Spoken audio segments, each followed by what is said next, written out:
अस्सलाम वालेकुम व्यूअर्स। आज के लेक्चर में हम स्टडी करने जा रहे हैं एनर्जी फ्रॉम द बायोमास, कि हम बायोमास से एनर्जी कैसे हासिल करते हैं, एंड जियोथर्मल एनर्जी, ज़मीन के इंटीरियर में जो हीट पड़ी है हम उस हीट को यूज़फुल वर्क में कैसे कन्वर्ट करते हैं।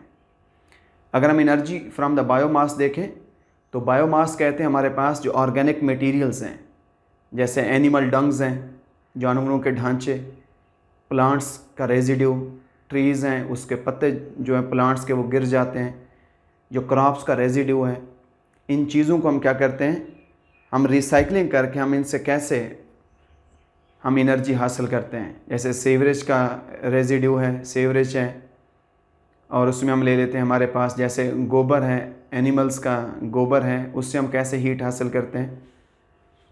जैसे एक बड़ा सा हमारे पास कोई बॉयलर है, हम बॉयलर के अंदर हम लकड़ी को डायरेक्टली हीटअप करते हैं, डायरेक्टली लकड़ी को जला देते हैं।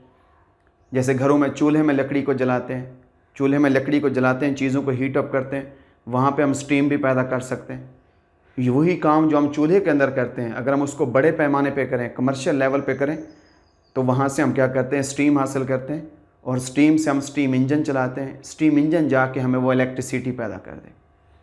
तो इस तरीके से हम डायरेक्ट कंबस्शन करके भी हम क्या करते हैं, जो बायोमास है, जो ऑर्गेनिक मटेरियल्स हैं, जैसे हमारे पास ट्री है, वुड्स हैं, इन चीज़ों को हम यूटिलाइज़ कर सकते हैं। दूसरा हम आ जाते हैं फर्मेंटेशन के ऊपर। हमारे पास कोई एक टैंक है, इसको हम बोल देते हैं कि ये डाइजेस्टर है। इसके अंदर यहाँ पे हम गोबर डाल देते हैं, कोई हम उसमें ऑर्गेनिक बायोमास ऑर्गेनिक मटेरियल डाल देते हैं, प्लांट्स के हम जो पत्ते हैं वो डाल देते हैं, क्रॉप्स का रेजिड्यू उसके अंदर डाल देते हैं। उसमें in the absence of air, यहाँ पे बैक्टीरियल एक्शन होते हैं, एंजाइम एक्शन होते हैं, उसकी रूटिंग होती है, वो चीज़ वहाँ पे गल सड़ जाती है in the absence of air, and that process is called fermentation.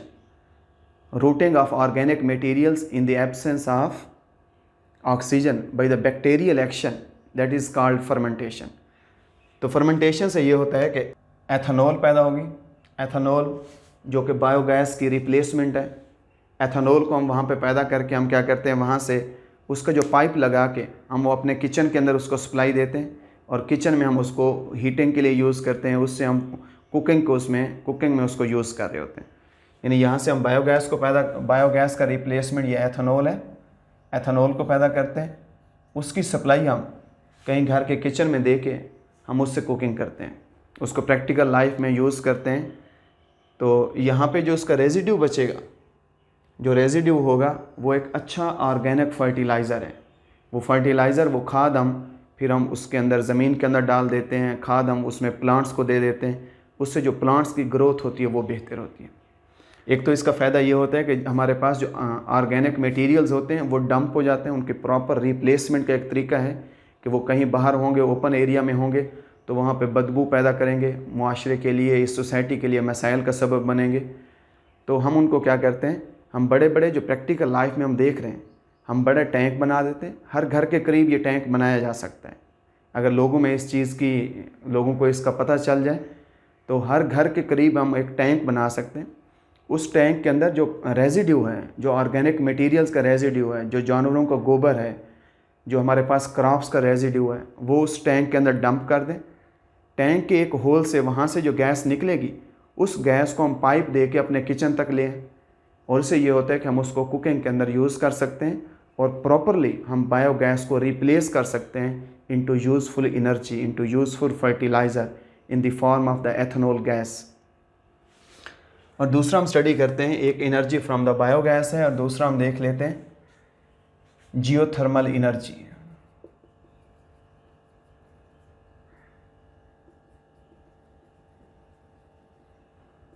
Geothermal कहते हैं, जियो मीन्स अर्थ, और थर्मल कहते हैं हीट को। जो अर्थ की रेजिडुअल हीट है, कि जब से बिग बैंग अकर हुई थी, जब से ये ज़मीन वजूद में आई थी, तो ज़मीन की जो सरफेस थी वो हार्ड थी, ऐसा ऐसा उसका जो आउटर सरफेस है वो कूल डाउन होगी। लेकिन जो उसका इंटीरियर है, अगर हम ज़मीन से 10 किलोमीटर नीचे तक जाएं तो वहाँ पे 200 डिग्री सेंटीग्रेड का टेम्परेचर एग्जिस्ट करता है, और उससे ज़्यादा टेम्परेचर भी उसके इंटीरियर में एग्जिस्ट करते हैं। अब वो जो हीट है जो ज़मीन के अंदर हर वक्त एग्जिस्ट करती है, हम उस हीट को प्रैक्टिकल लाइफ में यूज़फुल एनर्जी में कैसे कन्वर्ट कर सकते हैं। तो ये हमारे लिए अगर हम उसको कन्वर्ट कर लें तो नॉन कन्वेंशनल एनर्जीज़ में एनर्जी के अगर बहरान कहीं आता है तो हम इन एनर्जीज यूज़फुल बना के हम प्रैक्टिकल लाइफ में अपनी लाइफ को ईजी कर सकते हैं। अगर मैं जियोथर्मल एनर्जी का मैं इसमें काजेज़ को देखूं, किस वजह से ये हीट है, सबसे पहले मैं लिख देता हूँ रेजिड्यूअल हीट ऑफ अर्थ।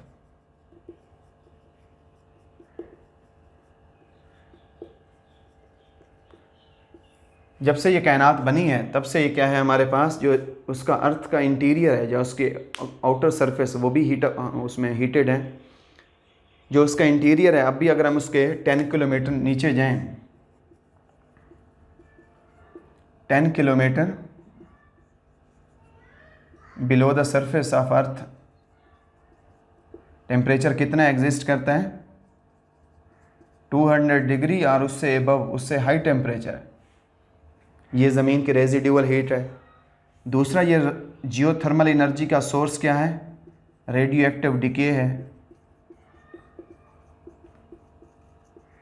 ज़मीन की सतह के अंदर कोई ऐसे मटेरियल्स हैं जो खुद ब खुद रेडिएशंस को इमिट करें, जिनका एटॉमिक नंबर हम कहते हैं 82 से ज़्यादा होगा। वो अल्फ़ा बीटा गामा रेडिएशंस को इमिट करते हैं। जब वो मुसलसल रेडिएशन इमिट होकर ज़मीन के अंदर ही एब्जॉर्ब हो रही हैं तो उससे ज़मीन का जो इंटीरियर है वो हीटअप हो जाता है। यानी यूँ देखें कि जब हम किसी रेडिएशन को, किसी कैंसीरियस पेशेंट, अगर कोई कैंसर का पेशेंट है, हम रेडिएशंस को थ्रो करके टिश्यूज़ को हम डिस्ट्रॉय कर देते हैं। अगर हम लिविंग टिश्यूज़ को डिस्ट्रॉय कर सकते हैं रेडिएशंस की मदद से, तो वो जो रेडिएशन ज़मीन के अंदर खुद ब खुद पैदा हो रही हैं, वो रेडिएशन भी उतनी ज़्यादा हीट पैदा कर सकती हैं जो ज़मीन की इंटीरियर के ओवरऑल हीट का सबब बन सकते हैं। और तीसरा हम कह देते हैं डीकम्पोजिशन, या तीसरा हम लिख देते हैं हमारे पास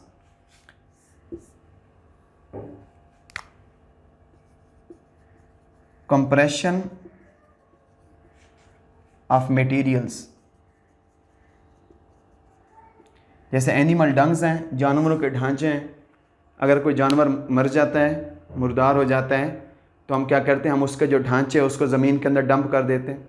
हम कल्टीवेशन के दौरान ढेर सारे जो हमारे पास क्रॉप्स के रेजिड्यू होते हैं, हम उसको कल्टीवेट करते हैं, उसको ज़मीन के अंदर डंप कर जाते हैं। हम ज़्यादा डेप्थ में जाके कोई ऑर्गेनिक मटेरियल्स को डंप कर सकते हैं, जैसे सीवरेज है, गार्बेज है, हम उसको डंप कर दें तो उसकी हीट की वजह से भी क्या होता है कि ज़मीन का इंटीरियर हीटअप हो जाता है। तो ये 3 रीज़न्स हैं जिसकी वजह से हम कहते हैं कि ज़मीन का जो इंटीरियर है वो हीटेड है। अब ये है कि हम इससे हीट एनर्जी कैसे हासिल करें। एक तो हमारे पास है कि गीज़र्स हैं कि ज़मीन को जो है, जहाँ वोल्केनिक रीजन होते हैं, जहाँ पे अर्थक्वेक्स ज़्यादा आते हैं, उस वोल्केनिक रीजन में ज़मीन के सरफेस के नीचे नज़दीक मोल्टन सरफेसेस होती हैं, मोल्टन रॉक्स होती हैं, फुली मोल्टन होती हैं या पार्टली मोल्टन होती हैं।